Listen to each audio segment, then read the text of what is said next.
পড়ুয়া বোঝাই বাসে সিমেন্ট বোঝাই ট্রাকের ধাক্কায় জখম হলো কয়েকজন স্কুল পড়ুয়া। ঘটনায় ব্যাপক চাঞ্চল্য ছড়ায় এলাকায়। শুক্রবার দুপুরে শিলিগুড়ির ইস্টার্ন বাইপাসের আশিঘর এলাকায় ঘটনাটি ঘটেছে।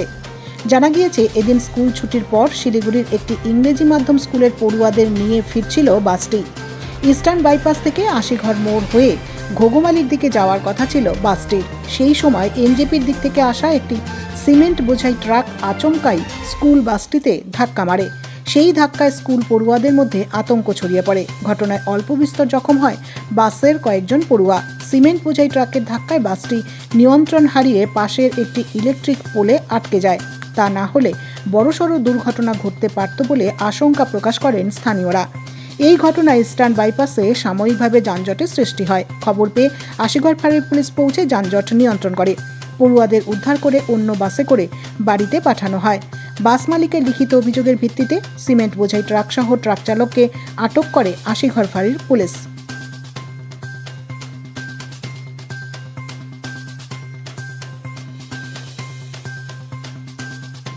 দেখলাম স্কুল বাসটি পূর্ব দিক থেকে পশ্চিম দিকে আসতেছিল এবং উত্তর দিক থেকে তোমার এলপি গাড়ি সিমেন্ট লোড ছিল গাড়িটিতে, তোমার দক্ষিণ দিক থেকে উত্তর দিকে যাচ্ছিল।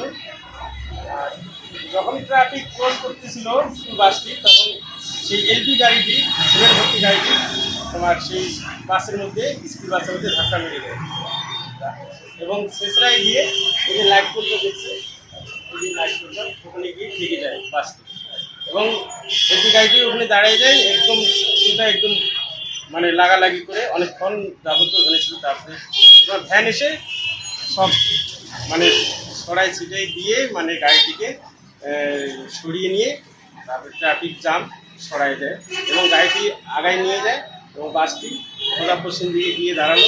তারপরে ওনাদের মধ্যে কি হয়েছে, আমি তো কাজের মধ্যে ছিলাম।